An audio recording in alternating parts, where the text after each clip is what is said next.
the last time we recorded, you were in New York. Now we're recording again. I'm in Chicago. Wow. It's like a little exchange program. It is. We're doing cultural exchange between two wonderful cities. You know what we should do is just like every episode, we just take the train between both cities. So I'll be in New York every other week and you'll be in Chicago every other week. Yeah. So we can just keep doing this. We can keep recording in person. That sounds ideal. Yeah. Let's really good idea. Great idea. Yeah. Won't tire us out at all. 17-hour train ride there. 17 train ride Listen, back. you take the That's roomette. fine. It's great. We're back. See. We're back. We're so back, as we so often are, with your B-side. Yay! About Simone and Malcolm Collins. God, I was so excited to do this one too. I was so excited to do the main Simone Collins and Malcolm Collins episode, but so I'm realizing this one is probably the biggest beast of a B-side we've done. I think they're normally just like freeform. We talk about articles, we talk about emails, but this is like there's a lot more about these two. Yeah, mostly Malcolm. Yes. I think that in general, when we do these B-sides, sometimes it's like, oh, we pretty much said everything we wanted to say on the main episode, and so it's mostly just, let's read some letters and an article that has something to do with the topic at hand. This is going to be a comprehensive B-side, getting into some of the stuff that we didn't get to talk about on the main episode, because in the period between when we recorded and now, I have continued, for some fucking reason, to read more about what has been going on with these people, in no small part because their fans have been so receptive of our work, and so I just wanted to make sure I had the opportunity to do the fan base well. I wanted to... some great comments. Great thoughts. Yeah.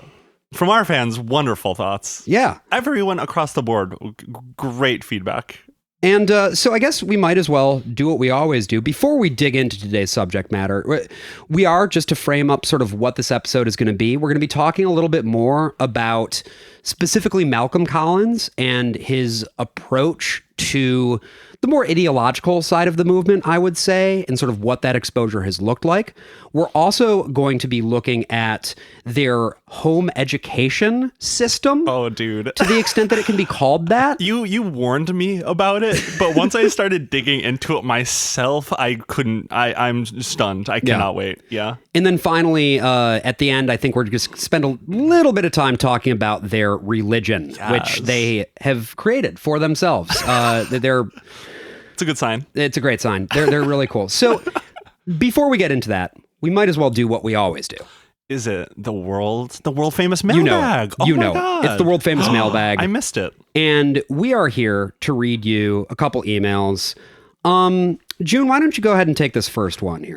Thank you for this. I'm honored. This is the only way it could be done. I think so. This is an email from Nick titled, "One does not simply put Josh on blast."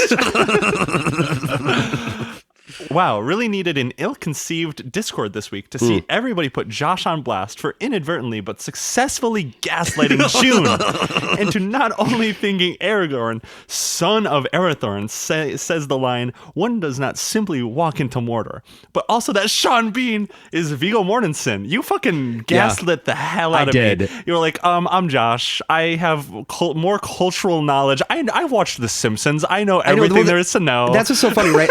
I don't know jack shit about Lord of the Rings. Genuinely. Yeah. I don't know why I decided to speak so authoritatively about that. I was way out over my skis. Yeah. And our babies rightfully called me out. Yeah, this is not the only email we got about this. No, we got numerous comments on the Patreon, comments on the YouTube, emails. We got at least 5 separate messages about this. You always would say that you're a little bit of a quirk chungus in your youth, maybe, but I don't know. I don't know. It doesn't. You had a different lane, maybe. But no, I will say though, you are really like you got me. You got me to be like, wow, maybe I'm wrong. Wow. I'm sorry. I'm sorry for gaslighting you. I'm sorry for making you deny your truth. You denied my truth. It's never my intention. No, that was great. The effect, and as we all know, intent doesn't matter, impact does. And so I'm sorry. Thank you so much, You're welcome. Josh. Aw. That was a nice little moment. Here's another one here we got for the mailbag from Abby, who says, "Hi, J&J. In relation to the recent episode about the Collinses, I wanted to write in about St. Andrews. I'd heard of Malcolm Collins before, but when I heard he was from a wealthy conservative American family and went to St. Andrews, a lot about him clicked for me. I went to St. Andrews about a decade after him and met a lot of people sort of like him. St. Andrews is a bit culturally conservative, mostly in a pretty harmless, we have dinner parties and balls way. Also, a lot of people meet their spouses while students there. I actually met my husband there. This is part of why it's a pretty popular choice among Americans with backgrounds similar to Malcolm Collins. You get a bit of an adventure and to do something a bit unconventional, but it probably won't upset your parents, and you still get a prestigious education. There aren't a lot of Americans who go to St. Andrews from less wealthy backgrounds because there aren't many scholarships available to Americans, and you have to live a pretty international life for it to be on your radar. I come from a more liberal background, but there's some overlap with why St. Andrews appealed to me as a nerdy, history-obsessed, kind of pretentious daughter of a professor from the northeastern U.S. St. Andrews was actually awesome for broadening my horizons. My husband is one of the first socialists I ever met, and now I've got friends from all over the world. However, there are a lot of Americans who go there who pretty much only hang out with other Americans and posh Brits. It's the sort of place where almost no one will say they're a Republican. You absolutely do not wear sweatpants to class, and a lot of people want to eventually work for the State Department. I would still totally recommend it as a university. Thanks again for an interesting podcast, Abby. It does seem when you get to a certain class, especially if you have like a family background in politics, college is more so for the connecting with other people. You hear so many stories of people. You see this in like the tech world for the people that are sort of auxiliary to like the Elon Musk type of tech person, where they want to get to these universities not to graduate, but to network, drop out, and use those connections to get their money. Specifically is that way. Like there's the whole. It's fetishized that like in a way it's actually more exciting for venture capitalists to have somebody who dropped out of Stanford than graduated from Stanford. Right. Especially with the like current ethos of like move quick and break stuff, whatever. Yeah. I also think, to the point of like connections and geopolitical connections, the fact that Malcolm's grandpa was a U.S. representative for some time just adds a little bit of interesting context as well. You know, that presumably, I could be wrong about this, but I would have to imagine that there was some pressure on him to develop a sort of internationalist sensibility. In this way that like, if you can, particularly like the US-UK thing, which is something that I have a little bit of experience with, is like, if you have the ability to negotiate the special relationship, it gives you certain access to certain things that you don't get if you're just an American. Can you expand on that? What do you mean? Well, like here I am talking about the special relationship.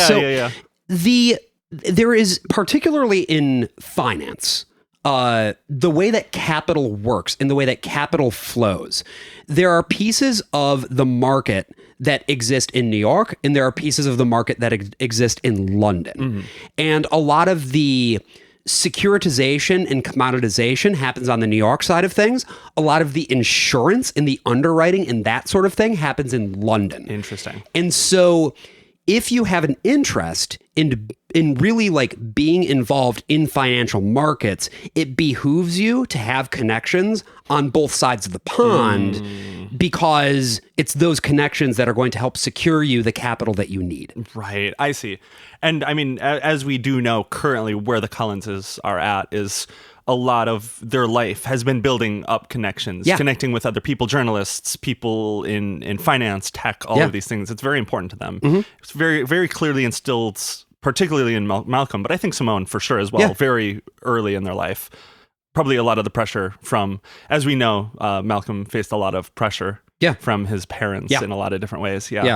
And I think the way that those external pressures come to bear on you is like you can either take those pressures and be like, yep, this is what I've dealt with and this is who I am now, or you can contort yourself into knots trying to fit somebody else's conception of who you ought to be.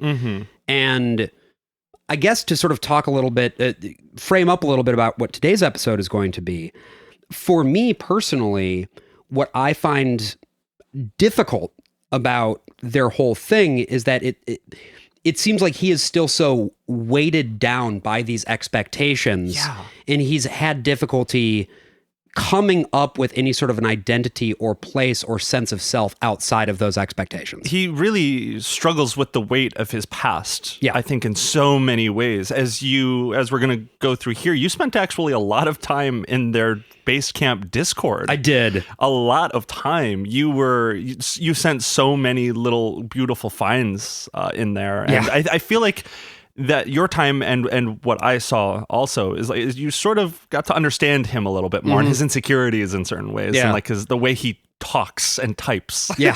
in particular. But before we do that, I've got one more for the world famous mailbag. Oh, please. This is actually a YouTube comment that we got.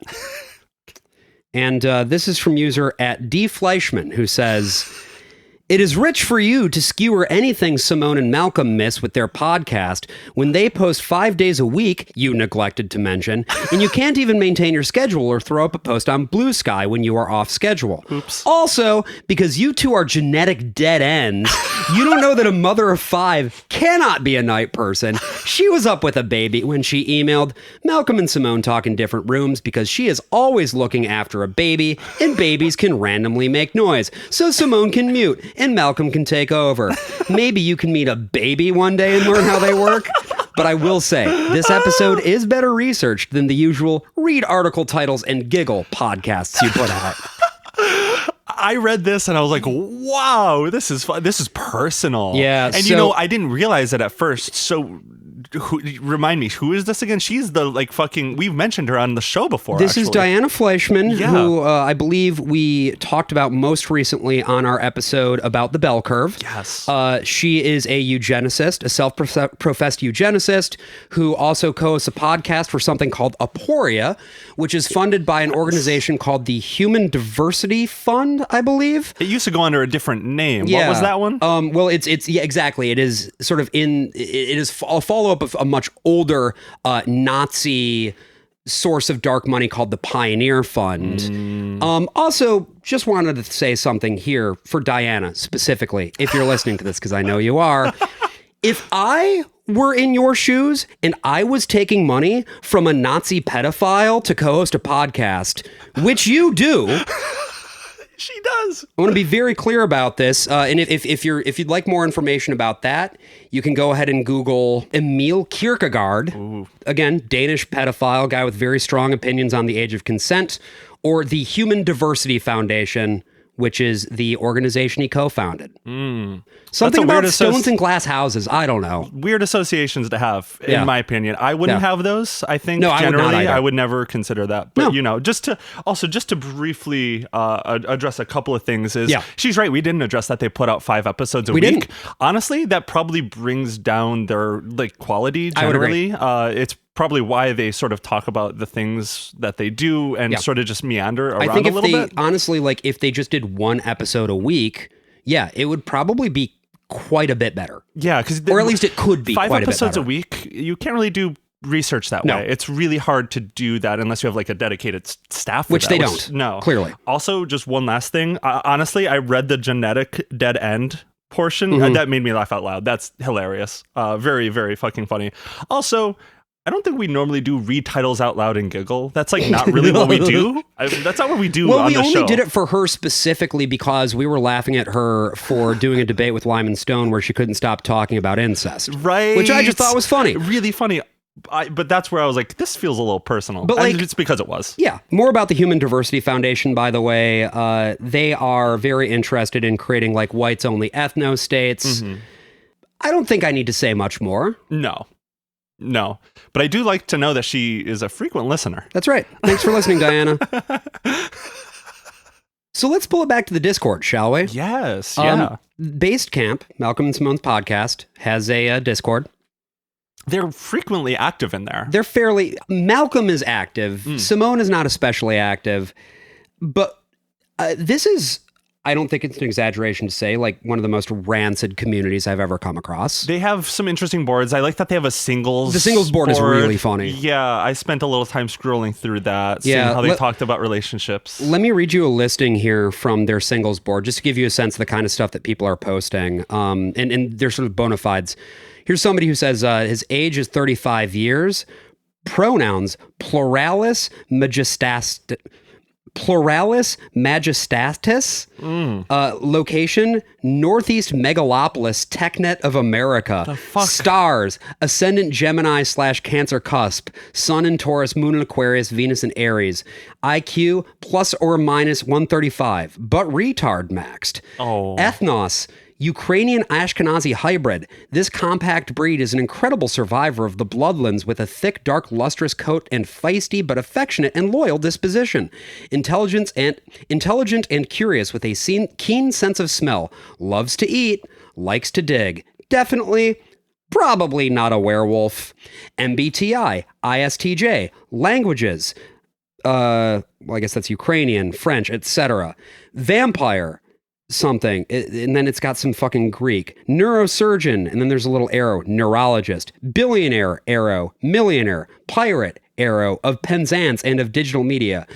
I don't know what's going on here. This is a bit, right? Like, this has to be. It's a bit, but it's a completely inscrutable bit. Yeah, what is he trying to do here? Is this... He's trying to be cool, I think. I think so. Like, something I noticed is, like, their community is interestingly sort of the same type of nerdy they are, where it's sort of like pseudo-fascist or explicit fascist, like, nerds. And a lot of incels, too. I've got another post here from just another user who has co-opted Sans Undertale, which I just find very upsetting. And he says, the thing is, most women are not problematic because they want to be. They are not evil. They actually believe they are good. Oh. They are fools serving masters who want them forever unlovable, horrible, and useless. A happily married woman with a loving husband can't be turned into cheap labor or easy hookup by some manager somewhere. Women are natural followers, so if they have enough propaganda, turning them into problematic, horrible human beings, they will be just that. Well, I'm sold. We may be resistant to it, but they aren't. Simone could be convinced into being a person who is not a shit show. It means all those horrible women could be convinced too if got away from elite propaganda too. Most women aren't evil. They are being fooled into evil acts. Imagine opening Hinge and that's someone's opening message. Like, yeah, okay, you got me. Line, hook, and sinker. Goddamn. So that's not a great sell on himself. That's on the singles board. No, that was a different somewhere else. But like, I guess the point that I'm trying to make here is this sort of rhetoric is par for the course in this on these boards. It is the Basecamp Discord is an overwhelmingly male, extremely angry, incel type space. Yeah, absolutely. Very, very much the rhetoric, like the slur. I mean, you in one of those in that singles. Yeah. Board you mentioned, it's like it's sort of leaning into that like edginess on purpose. Yeah, edgelord shit. Yeah, very edgelord. All of these people are very much edgelord types. Yeah. What did you discover when you were going through the Discord in terms of, or did you have any like big impressions about what this community is? Not to give them too much credit, but they have clearly found an audience of a certain kind of person that genuinely really is passionate about them as characters in a way, as people who put out content and have like a community. For me, looking in from the outside, I'm like, these two people are kind of odd. I don't trust them. They're very strange, but they do sort of have a stranglehold on a type of person. And I'd agree with you. It's more about them than it is about anything to do with the project that they purport to represent. That's exactly. Yes, everybody does fall in line with this idea of like, oh yeah, we all need to, find our mates so that we can go on and propagate the species or whatever the fuck. And they're all very interested in race science and eugenics and things of that nature, but they're not really. Again, it's very different from the stuff that we have talked about with other episodes, where it's very clearly trying to build an honest-to-goodness movement. Yeah. This is more, to me, a cult of personality. I would say so, too. Yeah, and again, like, as we had mentioned, it's like they were like the natalism final bosses is like sort of what, in my mind, what I constructed about them. But it's more than just that for them. It's how to raise your child, how to educate them, how to have like a household, how to have like their thoughts about transgender people. Right. It's like there's so much. It's sort of an all-encompassing ideology that's sort of based around their ramblings in a sense. Yeah.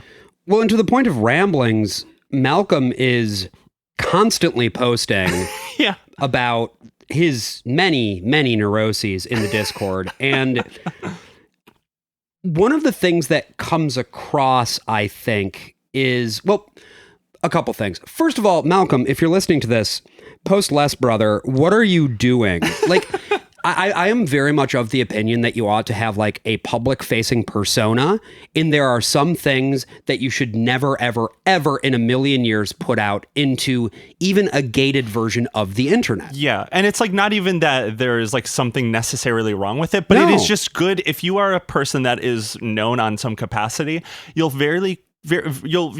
quickly learn that you just have to have that separation to an extent to survive almost, because if once you sort of share too much, it just, how do I put it?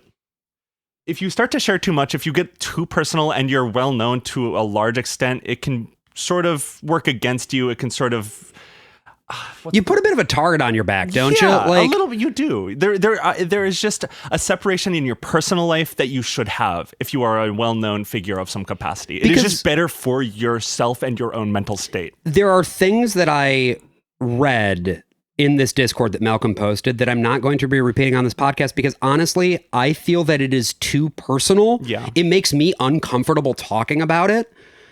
But there are some things on here that are also really funny that I am going to talk about. And one of the things that I'm interested in is something that we had talked about in the main episode, which is Malcolm's attitudes toward trans people specifically. And he has talked a fair bit about it in the Discord as well. When he does it, he is repeating a number of talking points which are either out of context or just not accurate. For instance, he claims that 40% of trans people commit suicide, which is not true at all. Not true. The one study that's based off of course, transphobes always hinge upon that as like the thing. It was found in one study, and what it was 40% of trans people have at one point considered, like, had suicidal thoughts. Or like gotten to the point of attempting, I believe. I don't know if it was even that. I think the 40%, I think there's two statistics. I think the 40% is just thought about suicide. Because the other thing is, too, I was curious about some of this, and so I started digging into the data as well. And the actual body of evidence about this stuff is very unreliable. Right. And the reason is that there is some good data, and then there is some data that has been put out there by people who are clearly acting in bad faith to make it look like being trans is ipso facto a problem. Exactly. So, like, as an example, I found a study, and it's just up, it was reposted even, it's on the NIH website because they, recirculate a bunch of stuff. And it was talking about how people who have medically transitioned the number was like 12 times more likely to have suicidal ideation or have attempted suicide, something like that, than people who haven't. And you hear that and you go, wow, wait a minute, transitioning makes you more likely to commit suicide? And the answer is no, because they're not comparing trans people pre and post transition. They are comparing post transition trans people to everybody else. It's a complete like context collapse from the actual data, from actual real, like these are unreliable studies. Right. And I think and on top of that, I just wanted to add one more thing. On top of that, then I looked into the journal itself, and that specific journal that specific study came from is no longer listed on all of the sites where it's like, oh, here is sort of how reliable or powerful this journal is. It's just been pulled off of all of those indexes because it is considered to be inherently unreliable. Incredible. And I think this might be a nitpicky thing. I don't think it is, because I think this shows in a lot of ways, when people talk about trans people, particularly people like Malcolm Collins, it sort of proves that they don't really care about scientific objectivity or actual real data. They hear, 40%, blah, blah, blah, blah, blah. I can weaponize this number. Exactly. And it's like, okay, that might sort of inform you a little bit on what they decide to believe and like how much of it is ideology and how much of it is like just them being transphobic or sort of giving into their neuroses and using that as a cudgel. But there are additional problems too here, because not only are these stats oftentimes misrepresented or taken out of context, generally speaking, the way that they prepare their material, and we know this, is by using large language models. And with large language models, you have one further step of removal, which is that the LLM can, in some cases, inaccurately summarize the abstracts, misrepresent data points, or in worst cases, entirely make up articles, like straight up invent shit. Yeah. And it's very clear to me that they are not rigorous in their research. I don't think you can be if you are putting out 5 podcast episodes that are an hour and a half plus long every fucking week. And they admit fairly often and frequently that they do use LLMs to do their research for them. They're proud of it. They really truly rely on that as a form of research, which, as I've stated several times, I think in terms of LLMs, the best thing you can use it for is to find sources, which you can also do on Wikipedia or not LLMs. So it is sort of like, that's not what they're doing. They're not just finding sources to read from. They're summarizing. There's one other thing that just jumped out at me when I was looking through Malcolm's old posts. Yeah. And you read a lot of his posts. I did. I can't help myself. And this was one where, it just jumped out at me, where this is Malcolm talking about a video that they did about another Basecamp episode they did about trans people. And this is from May 27, 2025, so almost exactly a year ago, where he says, did not mean to be anti-attracted to trans. To be honest, I would have been trans in today's world. So would Simone. I just want to help people like me. But I mean, 90% of timelines, at least Simone would have been trans if born a few years later. That's fucking crazy, dude. What does that mean? So I think personally, this can mean 2 things only. First thing is that he is admitting here that they are both repressors. They are tacitly T for T. They're the first cis T for T repressor relationship ever in history. And that they sort of like, when we were theorizing on the main episode, that it was sort of like this thing where Malcolm was sort of like helped or fixed by Simone when they first met. He talks about what that could be. Like, he could be talking about when they met, they both had these thoughts about their gender, and they were like, no, this is immoral, this is wrong, there's something else going on here, and they sort of are repressing those thoughts. It could mean that. Well, he talks a lot too in some of these posts about how he really feels that Simone fixed him. Right, exactly. Yeah. He said that multiple times. I think in the Discord, and also, I forget where we first saw that when we started digging into this, but he fairly explicitly said like fixed or like helped him in some way. Yeah, he to get into a bit more detail, he talks about, and it's a very sort of self-pitying narrative that he's spun up about himself, but it's this idea of like, I was somehow inherently unlovable. I was unable to establish real lasting relationships. I could only connect with women in a way that was like purely appetitive and sexual or whatever. Yeah. And I didn't really understand myself and open up myself to my real truth until I met and connected with Simone. Yeah, which I guess that tracks. In one of the early videos that we watched of them before it was Basecamp, he talked about how he went on dates on OkCupid like 7 days a week at one point. Right. So I guess like maybe, I mean, I guess it is interesting how much he has like this self-pity narrative about himself. The other thing, I think those messages about them being trans in like 9 out of 10 timelines though, is that he could be talking about how, because I think he believes this truly, that there is sort of a social contagion aspect to being trans. And I think what he is maybe saying is if he was born later in life, if he was younger, if the internet was a different beast from when he was younger. That the propaganda, air quotes, around being trans would have gotten him and would have gotten Simone Collins. Which, like, if that's what he's saying, I don't think that's what he's saying here. No. But if that is what he's saying, he's sort of being like, yeah, we're like, it's sort of creating this justification to believe that there is a narrative. Be like, oh, but we would have fallen for it, which is like, dude, I don't know. I think I'm leaning towards more of like a repressor thing because of how much he has thoughts about trans people and the way he talks about gender generally. Well, because, you see a lot of people say stuff about this social contagion idea, woke mind virus, etc. Yeah. But it doesn't, it's one thing to say, well, I don't know, the fucking Elon Musk thing, right? Of like, that my son has been, fucking killed. They killed my son. Woke killed my son, right? Yeah. That's one thing. It's another thing entirely to say, I think that if you rolled the dice again 9 out of 10 times, my wife would be trans. Yeah. That's a crazy fucking thing to say. It's sort of an admission that I think Simone and Malcolm have both had very intense thoughts about their gender and their gender expression. And so this is also then where I just am like, you don't have to live like this, man. No.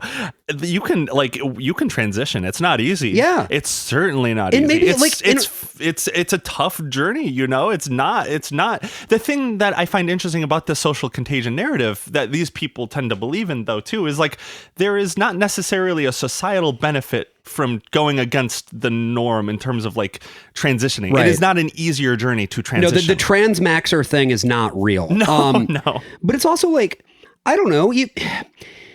It's such a blinkered and binary way of thinking where it's like, I have to be this specific way or that specific way. And those are the only It's like, realities. You can be whatever you want to be. And that's what's interesting is he's a little bit older than both of us, but he's still intensely struggling very openly about how he interprets himself in the world around him. Which I think is interesting. I think it makes sense that someone like him, who has clearly had a lot of thoughts about his own gender, his own place in this world, he is still thinking about these things, still really intensely struggling. Had a childhood where he was sent to a troubled children's like camp. Like it makes sense that he is still having these troubles, these very intense thoughts. And that's another thing that he has talked about in his posts in the Discord is just the way that like he feels this. At the end of the day, he now says that he has accepted who his parents are and understands what they were trying to do for him. But at the same time, he carries a great deal of resentment. And like, that's real. And that's okay. Yeah. And it's okay to have those feelings. Yeah. It's so odd to me how I think when we started looking at the Collinses, I think we were both kind of expecting like we'd be doing cheeky dunks on them. Yeah. And ultimately, like, yes, then I'll see something that's like them talking about how important it is to establish a new democracy based on segregation or whatever. And it's like, oh yeah, you kind of suck too. They're but like, pretty evil. Like they're fairly, they have some bad opinions, folks. But as regards just your own personal self and sense of identity, you don't have to live like this. And it's weirdly the most interesting part about them. I would say so. Is like their own relationship with themselves and each other. Yes.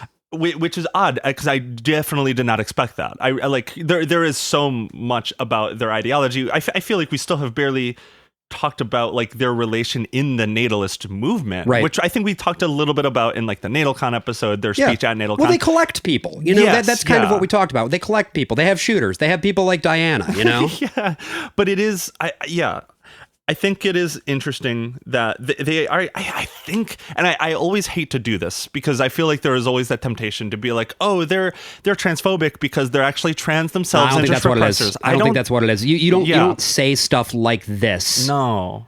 If you don't have, particularly, like, we've seen the way that their presentation has evolved and developed. Yeah. And again, it's giving gender. It's so specifically like exploring the different ways in which one can present yourself through gendered expectations or subverting gendered expectations. And to go back, I think you screenshotted it somewhere and sent it to me at one point, but there was another message from Malcolm where he sort of expands on the Simone and Malcolm's sort of amorphous gender relationship with each other, where he's like, I'll do something in the yard, but she'll like do this, but we don't really actively think of each other as like a man or a woman. Right. We just sort of are. Like, which again, like that's the sort of thing that you might just hear people say, but to me, that's a normal cis-het couple doesn't say things they like don't that. say things like that. Yeah, no. My parents have never said anything like that. Because I think this is what it comes down to, honestly, the more I think about it. Based Camp Podcast, to the extent that it's about anything, is actually about gender, I think. Yeah. More than it is about natalism, certainly. Yeah. And it's also just about like it's about YouTube themselves. slop and drama. But Yeah. like it's about them processing pieces of themselves in real time Yeah.